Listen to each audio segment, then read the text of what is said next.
موعد وتوقيت مباراة تونس ضد أوغندا في كأس إفريقيا. القنوات الناقلة: يبدأ المنتخب التونسي رحلته في مطاردة لقبه الغائب منذ نسخة 2004 التي استضافها على أرضه، حيث ستقام المواجهة ضد أوغندا غدا الثلاثاء على ملعب الأمير مولاي عبد الله الأولمبي في الرابعة. وتنطلق صافرة البداية في تمام الساعة 9 مساء بتوقيت المغرب وتونس والجزائر، وفي تمام الساعة 11 بتوقيت السعودية وقطر. أما بالنسبة للقنوات الناقلة فهي بي إن سبور ماكس 1، بي إن سبور ماكس 2، وبي إن سبور 3.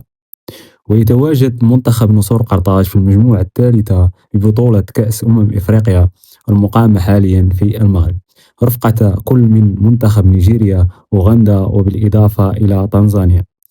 نأمل التوفيق للمنتخب.